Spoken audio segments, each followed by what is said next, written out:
పుట్టడమే గోల్డెన్ స్పూన్లో పుట్టిన ఒక అమ్మాయిని ఒక రాకుమార్తెలా బయట ప్రపంచం తెలియకుండా పెంచారు. ఆ అమ్మాయిని బయట వాళ్ళకి ఇస్తే బాగా చూసుకోరేమో అని తన బావకి ఇచ్చి పెళ్లి చేశారు. మరి పెళ్లి తర్వాత కూడా ఆ అమ్మాయి జీవితం రాకుమార్తెలా ఉందా? పార్ట్ 7. రచయిత అంగులూరి అంజనీదేవి గారు. ఇక స్టోరీలోకి వెళితే, రాఘవేంద్ర గారు బ్యాగ్లో నుంచి కొంత డబ్బు బయటికి తీసి, ఆ డబ్బు నువ్వు నీ పేరుతో బ్యాంకులో వేసుకో ఆహ్లాద. విక్రాంత్తో కూడా చెప్పాను ఈ డబ్బు నీకు ఇస్తున్నట్టు. ఇంత డబ్బు ఎక్కడిది నాన్న? ఏమైనా అమ్మారా? అవునమ్మా, మీ అమ్మకు పసుపు కుంకుమ కింద వాళ్ళ అమ్మగారు ఇచ్చిన పొలం అమ్మింది నీకు ఇవ్వాలని.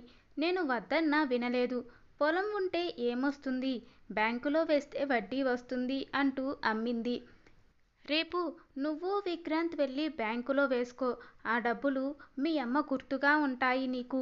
అలాగే నాన్న అంది సంతోషంగా. అంత సంతోషంగా విక్రాంత్ ముందు ఉండలేదు ఆహ్లాద. ఎందుకో ఏమో, ఎవరైనా తప్పు చేస్తే కోపడతారు, కానీ విక్రాంత్ ఎందుకో సంతోషంగా ఉంటే కోపడతాడు. ముఖం ముడుచుకొని కనిపిస్తే సంతోషంగా ఉంటాడు. చూడమ్మా, అలాగే మీరు పెళ్ళయ్యాక ఎటూ వెళ్ళలేదు. ఎన్ని రోజులు రమ్య మీ దగ్గర ఉంది కాబట్టి మీరు వెళితే బాగుండదని నేను కూడా మౌనంగా ఉన్నాను. ఒక వారం రోజులు ఎటైనా వెళ్ళిరండి, మీకు కూడా సంతోషంగా ఉంటుంది. ఈ విషయం చెప్పాలని బస్ దిగ్గానే ఆఫీస్ దగ్గరకు వెళ్ళి విక్రాంత్ని కలిసి మాట్లాడాను. మీరు వెళ్ళడానికి అవసరమైనంత డబ్బు కూడా ఇచ్చి వచ్చాను అన్నాడు రాఘవేంద్ర. సరే నాన్న అంది ఆహ్లాద. కొద్దిసేపు అయ్యాక, ఇక నేను వెళతానమ్మా, ఇంటి దగ్గర చాలా పనులున్నాయి, నువ్వు జాగ్రత్త అన్నాడు. సరే నాన్న. కొద్ది నిమిషాలు గడిచాక బస్ కోసం ఎదురు చూస్తూ బస్టాండ్ దగ్గర కూర్చొని ఉన్న రాఘవేంద్ర దగ్గరకు, నమస్తే రాఘవేంద్ర గారు, బాగున్నారా? అమ్మాయిని చూడాలని వచ్చారా? కార్ ఏమైంది, బస్ కోసం చూస్తున్నారు అంటూ హోల్సేల్ క్లాత్ షాప్ ఓనర్ వచ్చాడు. రాఘవేంద్ర నవ్వుతూ, కార్ కొంచెం రిపేర్ వచ్చింది, మీరు కూర్చోండి అంటూ పక్కన కూర్చోబెట్టుకున్నాడు మర్యాదగా. ఈరోజు మీ అన్నగారి అబ్బాయి కోదండరాం వాళ్ళ తమ్ముళ్ళు వచ్చి నా షాప్లో సరుకు తీసుకెళ్లారు రాఘవేంద్ర గారు. మీ అల్లుడు గారు మాట చెప్పారని నేను ఇవ్వలేదు, మిమ్మల్ని చూసి ఇచ్చాను అన్నాడు గౌరవంగా షాప్ ఓనర్. ఒక్క క్షణం నిశ్చేష్టుడై అలాగే చూశాడు రాఘవేంద్ర. మీరు అంటున్నది నిజమేనా? మా అన్న కొడుకులకు సరుకు ఇమ్మని మా విక్రాంత్ వచ్చి మీకు మాట చెప్పాడా? విక్రాంత్ అంటే ఉద్యోగస్తుడు, ఇలాంటి చోట మాట ఇస్తే ఎలాంటి ఇబ్బందులు వస్తాయో తెలియదు. మీరైనా చెప్పొచ్చు కదా విక్రాంత్కి. వాళ్ళేదో మాయమాటలు చెప్పి మీ దగ్గరికి విక్రాంత్ని తీసుకుని వచ్చి ఉంటారు. నాకెందుకు చెప్పలేదు మీరు? మరి అంత రహస్యమా అంటూ మండిపడ్డాడు రాఘవేంద్ర. అయ్యో, ఆవేశపడకండి రాఘవేంద్ర గారు, వాళ్ళు మీ అన్న కొడుకులేగా, పరాయి వాళ్ళు కాదుగా. ఏదో ఇబ్బందుల్లో ఉన్నారు, సాయం చేస్తే మంచిదేగా, తప్పేంటి? వాళ్ళే కట్టుకుంటారు, మీ దాకా రానివ్వరు అన్నాడు ఓనర్ నచ్చజెబుతూ. అలాంటప్పుడు విక్రాంత్తో మాట తీసుకోవడం ఎందుకు? డైరెక్టుగానే ఇవ్వొచ్చుగా, ఈ కబుర్లు నాకు చెప్పొద్దు అన్నాడు కోపంగా. ఆయన కోపం, బాధ ఆ షాప్ ఓనర్ తన అన్న కొడుకులకు సరుకు ఇచ్చాడని కాదు, తన అల్లుడు విక్రాంత్ చిక్కుల్లో పడతాడని. ఇలాంటి తలనొప్పులు ఏమీ లేకుండా తన అల్లుడు కూతురు బాగుండాలని, తన అల్లుడు బాగుంటేనే తన కూతురు బాగుంటుందని. ఇది స్వార్థం కాదు, ప్రేమ. అదే కాక ఒక్క కోదండరాంకి తప్ప అతని తమ్ముళ్ళకి చదువు లేదు. వాళ్ళు చాలా డేంజర్ మనుషులు. వాళ్ళు ఎవరింటికైనా చూడడానికి వెళ్ళినప్పుడు వెళ్ళి మా జేబులో డబ్బులు పోయాయని అబద్ధం చెప్పి వాళ్ళ దగ్గర డబ్బులు ఇప్పించుకుంటారట. అలాంటి వాళ్ళకి తన అల్లుడిని ఎంత దూరంగా ఉంచితే అంత మంచిది అని అనుకున్నాడు. నిజమే, మీ కోపం చూస్తుంటే ఇది మీకు తెలిసి జరగలేదని అర్థమైంది రాఘవేంద్ర గారు. ఇలాంటివి నాకు కూడా నచ్చవు. కోదండరాం వాళ్ళు వస్తే ఇకపై సరుకు ఇవ్వొద్దని మా వాళ్ళతో చెబుతాను. మీరు కూల్గా ఉండండి. అయినా మీకు తెలియకుండా విక్రాంత్ కూడా ఇలాంటి పనులు చేయకూడదు అన్నాడు క్లాత్ షాప్ ఓనర్. అప్పుడే బస్సు రావడంతో బస్సు వైపు వెళ్ళాడు రాఘవేంద్ర ఆలోచనగా. హనీమూన్ వెళ్ళడానికి రాఘవేంద్ర డబ్బులు ఇచ్చినా విక్రాంత్ వెళ్ళకపోవడంతో ఆయన రోజూ అడుగుతూనే ఉన్నారు ఇంకెప్పుడు వెళతారు అని. విక్రాంత్ ఆఫీస్ నుండి ఇంటికి వచ్చి ఆహ్లాద మీద కేకలు వేశాడు. మీ నాన్న మన హనీమూన్ కోసం డబ్బులు ఇచ్చాను కదా అని రోజుకొకసారి ఎప్పుడు వెళతారు ఎప్పుడు వెళతారు అని అడుగుతున్నాడు. డబ్బు ఒక్కటి ఉంటే సరిపోతుందా? అసలు ఎక్కడికి వెళ్ళాలి, ఎలా వెళ్ళాలి, దానికి టికెట్స్ ఎలా బుక్ చేయాలి, ఇలా ఎన్నో ఉంటాయి. ఇవన్నీ మీకేం తెలియవు. అయినా నువ్వు అంత ఇదిగా ఏ ఊర్లు తిరగాలేంటి? ఇంత ఇంట్లో ఉండలేకపోతున్నావా అన్నాడు. ఆహ్లాదకి ఏదో మాట్లాడాలని ఉన్నా ఏముందిలే మాట్లాడడానికి అన్నట్లు మౌనంగా ఉంది. వారం రోజులు గడిచాక విక్రాంత్ ఆహ్లాద హనీమూన్కి వెళ్ళి వచ్చారు. ఆహ్లాద ఇప్పుడు ప్రెగ్నెంట్. సాయంత్రం 7 గంటలకు ఆఫీస్ పక్కన బండి ముందు నిలబడి టిఫిన్ తింటున్నాడు విక్రాంత్.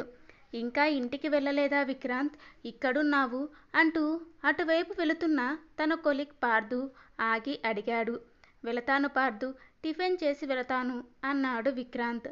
పార్థు ఆశ్చర్యపోయాడు. విక్రాంత్ ఎక్కువగా ఈ బండి దగ్గర టిఫిన్ చేస్తుంటాడు. లంచ్ మాత్రం ఆఫీస్ క్యాంటీన్లో తింటాడు. మరి ఇంట్లో ఏం తింటాడు? మగవాళ్ళు ఇంట్లో తినకపోతే ఆ ఇంట్లో ఉన్న భార్యలు ఏం తింటారు? నువ్వు తిన్నాక ఒక ప్లేట్ టిఫిన్ ఆహ్లాదకు కూడా తీసుకెళ్తావా విక్రాంత్ అడిగాడు పార్థు. లేదు పార్థు, ఇలాంటి తిండి ఆహ్లాద తినదు. ఎందుకు తినదు అని అడగవద్దు. వాళ్ళు మాలాగా ఏది పడితే అది తినరు. బాగా ఉన్నవాళ్ళు కదా, నీకు కూడా తెలుసు అన్నాడు విక్రాంత్. విక్రాంత్ ఎప్పుడు ఆహ్లాదకు టిఫిన్ తీసుకెళ్ళి తినమనలేదు. ఆమె తినను అని అనలేదు. కానీ విక్రాంత్కి అలా మాట్లాడితేనే తృప్తి. ఎదుటివాళ్ళు తనని మంచివాడిగా అనుకోవాలి అన్న తాపత్రయం. నాకు తెలుసు విక్రాంత్, ఇప్పుడు ఆహ్లాద ప్రెగ్నెంట్ కదా, పోనీ స్వీట్స్ ఏమైనా తీసుకెళ్తావా? వాళ్ళకి ఈ టైంలో ఏవేవో తినాలని ఉంటుందంట. నా వైఫ్ అంటుంటే విన్నాను అన్నాడు పార్థు. అయినా ఆహ్లాద తినదు పార్థు, తీసుకెళ్ళిన వేస్ట్, అలాగే ఉంచి తర్వాత పడేస్తుంది. అదే నా బాధ. అయినా వాళ్ళ అమ్మా నాన్న ఆహ్లాదను బాగా చూసుకుంటారు పార్థు, మనం తీసుకెళ్ళి పెట్టాల్సిన పని లేదు అన్నాడు. విక్రాంత్, పక్కన ఉండేది నువ్వు కదా, వాళ్ళ అమ్మా నాన్న కాదు కదా. ఇదిగో ఈ సపోటా పళ్ళు తీసుకెళ్ళి ఇవ్వు, తింటుంది. పక్క ఊరి నుండి తెప్పించాను, చాలానే ఉన్నాయి అంటూ తన దగ్గర ఉన్న కొన్ని పళ్ళు తీసి ఒక కవర్లో ఉంచి విక్రాంత్కి ఇచ్చి వెళ్ళాడు పార్థు. విక్రాంత్ ఇంటికి వెళ్ళి ఆహ్లాదకు సపోటా పళ్ళు ఇచ్చాడు. పళ్ళు బాగున్నాయి, ఇద్దరం తిందాం కూర్చో బావా అంది ఆహ్లాద.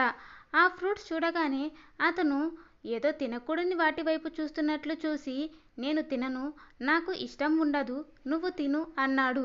అతని కడుపు నిండింది కాబట్టి అతను ఎప్పుడైనా అంతే. ఏది తినమన్నా ఏది చేస్తానన్నా నాకొద్దు, నేను తినను అంటాడు.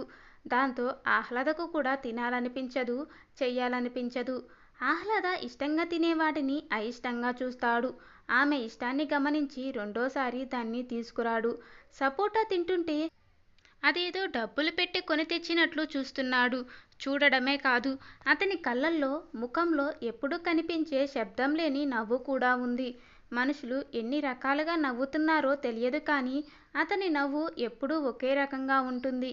నవ్వడం పక్కన పెడితే అతను ఇప్పుడు మాట్లాడితే వింటూ తినాలని ఉంది ఆహ్లాదకి. ప్రస్తుతం ఆమెకున్న ఏకైక కోరిక అది.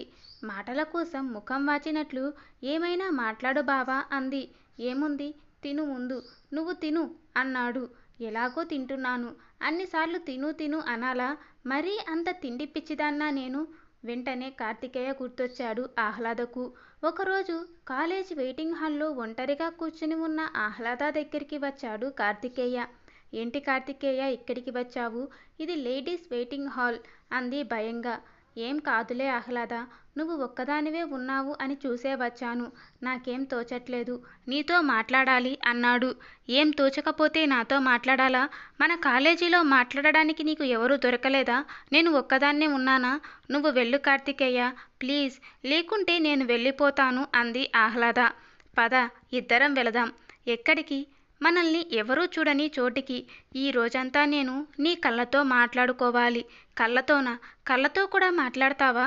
ఎందుకు మాట్లాడను? డౌటా? డౌట్ లేదు, ఏం లేదు. అసలు నువ్వు కనిపిస్తే ఈసారి మాట్లాడను. ఈసారి సంగతి ఇప్పుడు ఎందుకు? మా పొలంలో సపోటా పళ్ళు బాగా పడ్డాయి. మార్కెట్కి పంపాలని గుట్టలు పోస్తున్నారు. నువ్వు నాతో రా, అక్కడికి తీసుకెళ్ళి ఒక్కో పండు ఒలిచి నీతో తినిపిస్తాను. ఇద్దరం కలిసి తిందాం. ఒకసారి చూస్తే నీకు మా పొలాలు బాగా నచ్చుతాయి. మేఘాలు మనపైనే వెళుతున్నట్లు ఉంటాయి. చూస్తూ కూర్చుందాం. అంతవరకే. ఆ తర్వాత నాకేం వద్దు అన్నాడు. ఎందుకు వద్దు కార్తికేయ? ఆ తర్వాత కూడా ఏంటో చెప్పు. ఇప్పుడు కాకపోయినా ఎప్పుడైనా వినాలిగా. వినకుంటే వదులుతావా? రేపైనా వస్తావు వినమని. ఎక్కడికి వస్తావో నాకే తెలియకుండా వస్తావు. నాకు తెలియదా నీ సంగతి? అంది ఆహ్లాద. థ్యాంక్స్ ఆహ్లాద, నా గురించి ఆ మాత్రం తెలుసుకున్నందుకు. కానీ ఆ తర్వాత ఏంటో మన పెళ్ళి అయ్యాకనే చెబుతాను. అంతవరకు చెప్పను. ఎప్పుడు ఏది చెప్పాలో ఎలా ఉండాలో నాకు బాగా తెలుసు. తొందర పెట్టకు. అప్పటి వరకు పొలాలు మేఘాల వరకే ఆగిపోదాం అన్నాడు. మాకు లేవా పొలాలు? నాకు తెలియనివా మేఘాలు? అంది. తెలియవా అంటే నేనేం చెప్పగలను? నేను నీ పక్కన లేకుండా నువ్వేం చూసినా ఎక్కడ తిరిగినా నేను ఉన్నట్లు ఉంటుందా ఆహ్లాద? ఉంటుందనుకోవడం అది నీ భ్రమ. కాకపోతే నువ్వు అనుకుంటావు, ఈ కార్తికేయ ఒట్టి పిచ్చోడు. కళ్ళతో మాట్లాడతాడా? మనసుతో మాట్లాడతాడా? ఊపిరితో మాట్లాడతాడా అని అంటుంటాడు. ఏం, ఈ కార్తికేయ లేకపోతే మాట్లాడకపోతే నేను ఉండలేనా అని. అది కూడా నీ భ్రమే. కావాలంటే నీ మనసులోకి చూసుకో. అక్కడ నీకు కనిపించే సమాధానాలు చూసి ఇక్కడ కూడా కార్తికేయనే ఉన్నాడు అని భయపడతావు అన్నాడు కార్తికేయ. నాకు నిజంగానే భయం ఉంది. ఎవరో వస్తున్నట్టు ఉంది. నువ్వు వెళ్ళిపో కార్తికేయ అంది ఆహ్లాద. కార్తికేయ వెళ్ళాడు. ఏంటి, తిను. తినకుండా కూర్చున్నావు ఎందుకు? మీ అమ్మా నాన్న గుర్తొచ్చారా? సరే, నాకు నిద్ర వస్తుంది. నువ్వు తిని పడుకో అన్నాడు విక్రాంత్. అంతవరకు కార్తికేయ గురించి ఆలోచిస్తున్న ఆహ్లాద ఉలిక్కిపడి చూసింది. విక్రాంత్ పడుకున్నాడు. అతను పడుకున్న చాలాసేపటికి ఆహ్లాద కూడా పడుకుంది. పడుకున్నాక చేతుల్ని మెల్లిగా కడుపు మీద పెట్టుకుంది. లోపల బిడ్డ ఉన్నట్లు ఫీల్ అయింది. ఒక విధమైన పారవస్యం కమ్మింది. ఆనందంగా అనిపించింది. ఇంత ఆనందం పెళ్ళయ్యాక ఎప్పుడూ కలగలేదు. ఎలా ఉన్నావు కన్నా లోపల? నిన్ను ఎప్పుడు చూస్తానురా? ఇంకా ఎన్ని నెలలు అని అనుకుంటూ మెల్లిగా కళ్ళు మూసుకుంది. రమాకాంతం వచ్చింది. విక్రాంత్ ఆఫీస్ నుండి వచ్చేంత వరకు ఆహ్లాదతో మాట్లాడకుండా ఒక మూలన పడుకుంది. విక్రాంత్ రాగానే అమ్మని చూసి కంగారు పడి, ఏంటమ్మా అలా ఉన్నావు? ఇక్కడ పడుకున్నావేంటి? ఒంట్లో బాగుండలేదా? డాక్టర్ దగ్గరికి వెళదామా అంటూ హడావిడి చేశాడు. వద్దు నాన్న, ఒంట్లో బాగుంది, మనసే బాగోలేదు అంటూ తను ఏం చెప్పబోతుందో ఆహ్లాద వినకుండా విక్రాంత్ చెయ్యి పట్టుకుని పక్క గదిలోకి తీసుకెళ్ళింది. ఏంటమ్మా ఇలా తీసుకొచ్చావు అన్నాడు విక్రాంత్. మీ మామ ఏంట్రా ఇలా చేశాడు? ఏదో ఇన్నాళ్ళ తర్వాత రమ్య అక్కడ హాయిగా ఉందనుకున్నాను. వాళ్ళ అన్నదమ్ములు కూడా షాప్ నడుపుకుంటూ వాళ్ళ పాటికి వాళ్ళు ఉన్నారు. ఇక ఏ సమస్య లేదనుకున్నాను. క్లాత్ షాప్ ఓనర్తో కోదండరాంకి సరుకులు ఇవ్వొద్దని చెప్పాడట మీ మామ. వాళ్ళు సరుకు ఇవ్వలేదట. ఏమైందిరా ఆయనకి? నా పిల్లలు బాగుండడం చూడలేడా? రమ్య వాళ్ళ అత్త అగ్గి మీద గుగ్గిలమై ఉందంట మీ మామ మీద. ఆవిడ ఎలాంటిదో మనకు తెలుసు. ఒకప్పుడు ఆరోగ్యం సరిగ్గా లేని మా పెద్దన్నను బలవంతంగా పనిలోకి పంపి ఆయన చనిపోవడానికి కారణమైంది. అలాంటి ఆడవాళ్ళ ఏడుపు మంచిదా మీ మామకి? అంది రమాకాంతం. ఏమో అమ్మా, ఇదంతా వింటుంటే నేను కూడా మా మామకు తెలియకుండా బావ తరపున హామీ ఉండి తప్పు చేశానేమో అనిపిస్తుంది. నీ మాట కాదనలేక చేశాను. కానీ ఆయనకి నా మీద కోపం వచ్చి ఉంటుంది. నన్ను ఇంకా నమ్మడు, డబ్బులు ఇవ్వడు అన్నాడు విక్రాంత్. ఎందుకు ఇవ్వడురా? వాళ్ళ కూతురే మన దగ్గర ఉన్నప్పుడు అలాంటి భయాలు ఏమీ నువ్వు పెట్టుకోకు. ఏమో అమ్మా, నువ్వు ఎన్ని చెప్పినా నాకైతే అనుమానంగానే ఉంది. ఆయన సంగతి మనకు తెలుసు కదా. మంచికొస్తే ఎంత మంచివాడో, చెడ్డకొస్తే అంత చెడ్డవాడు అన్నాడు విక్రాంత్. తెలుసులేరా. నువ్వేమైనా వేరే వాళ్ళ కోసం చేశావా? మన రమ్య కోసమేగా. ఇలా జరుగుతుందని అనుకున్నామా?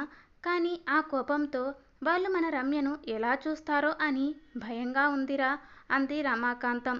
నన్ను మాత్రం విసిగించకు అన్నాడు విక్రాంత్. ఏంటి నాన్న, ఎందుకంత విసుగ్గా ఉన్నావు? నేనేమన్నానని? అంది. నువ్వేమీ అనకమ్మా, నా మనసేం బాగోలేదు అన్నాడు. బాగోలేదా? ఏమైంది చెప్పు అంది. చిన్నత్త అనవసరంగా ఆ మల్లరాయుణ్ణి నాకు పరిచయం చేసి అన్నకు ఇటుకల వ్యాపారం పెట్టించేలా చేసింది. రాత్రి పట్టే వర్షానికి అచ్చుపోసిన ఇటుకలన్నీ పాడయ్యాయని అన్న ఏడుస్తూ వచ్చి చెప్పాడు. ఇలా జరగడం ఇది మూడోసారి. నీకింకా ఈ విషయాలు తెలిసినట్లు లేదు అన్నాడు. తెలియదురా విక్రాంత్. అయినా మళ్ళీ పోస్తాడులే. అచ్చులేగా, ఎంతసేపు పోస్తాడు అంది రమాకాంతం. ఆమెకు రమ్య సమస్య కన్నా ఇదేం పెద్ద సమస్యలా అనిపించలేదు. ఎంతసేపు పోయడం ఏంటమ్మా, ఇప్పటికి 3 సార్లు పోశాడు. పోసినప్పుడల్లా తడిసిపోయింది. అదేం అని అడిగితే తిరిగి అదృష్టం లేదంటాడు. 10 లక్షల నష్టం చూపిస్తున్నాడు. అదంతా ఇప్పుడు ఎవరు కట్టాలి అన్నాడు విక్రాంత్. నువ్వే కట్టాలి. అన్న దగ్గర డబ్బులు ఎక్కడివి, నీకు తెలుసు కదా అంది. నా దగ్గర ఉద్యోగం తప్ప ఇప్పుడు రూపాయి లేదమ్మా అన్నాడు విక్రాంత్.